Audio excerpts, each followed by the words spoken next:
প্রথমে পেজার, তারপরে ওয়াকি-টকি। বহুল ব্যবহৃত যোগাযোগ যন্ত্রের বিস্ফোরণে স্তব্ধ লেবানন। ২ ধাপের এই বিস্ফোরণে প্রাণহানি হয়েছে অন্তত ৩৭ জনের। মৃত্যুর সাথে লড়াই করছেন ৩০০-র বেশি মানুষ। সরাসরি হামলার দায় স্বীকার না করলেও অভিযোগের আঙুল উঠেছে তেল আবিবের দিকে। পরপর এই হামলাকে যুদ্ধের অশনি সংকেত বলে হুঁশিয়ারি দিয়েছেন লেবাননের সশস্ত্র সংগঠন হিজবুল্লাহর প্রধান হাসান নাসরুল্লাহ।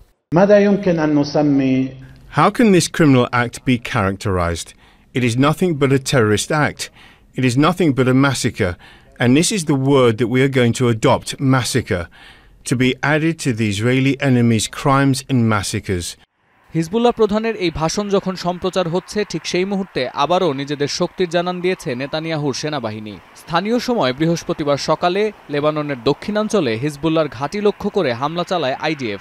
বিশেষ করে অস্ত্র ও গোলাবারুদ মজুত করা হয়েছে এমন স্থাপনা লক্ষ্য করে বিমান থেকে বোমা ফেলে সেনারা। এরই মধ্যে এই হামলার দায় স্বীকার করলেও লেবানন ও সিরিয়ায় সিরিজ বিস্ফোরণ নিয়ে সরাসরি কোনো মন্তব্য করেনি ইসরায়েল। তবে লেবাননের সাথে ইসরায়েলের সংঘাতে সীমান্তবর্তী দক্ষিণাঞ্চলকে বিশেষ গুরুত্ব দিচ্ছেন ইসরায়েলি প্রতিরক্ষামন্ত্রী ইয়োভ গ্যালান্ট। বুধবার জানিয়েছেন, ইসরায়েল লেবানন সংঘাতে নতুন মোড় এসেছে।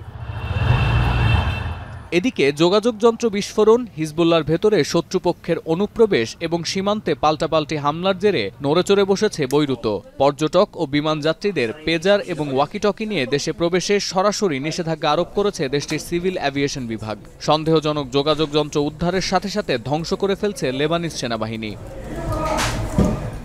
জাতিসংঘের মানবাধিকার বিশেষজ্ঞরা বলছেন, ওয়াকি-টকিতে বিস্ফোরণ ঘটানো আন্তর্জাতিক আইনের সরাসরি লঙ্ঘন। আর লেবাননের স্থানীয় সংবাদ মাধ্যম বলছে, ইসরায়েলি গোয়েন্দা সংস্থা মোসাদ এই টুইন অ্যাটাকের সাথে সরাসরি জড়িত। তাদের পেজার বিস্ফোরণের পরিকল্পনা আগে থেকে ফাঁস হয়ে যাওয়ায় আলাদা আলাদা সময়ে ২ দফায় বিস্ফোরণ দেখা গেল। এমনটা না হলে একই দিনে পেজার ও ওয়াকি-টকি বিস্ফোরণের পরিকল্পনা ছিল তাদের। তবে হিজবুল্লাহ প্রধানের ভাষণের সময় সীমান্তে হামলা থেকে এটি পরিষ্কার যে লেবাননের সাথে কোনো ধরনের আপোষে যেতে রাজি নয় নেতানিয়াহু প্রশাসন। সতীর্থ কর্মকার, এখন বিশ্ব।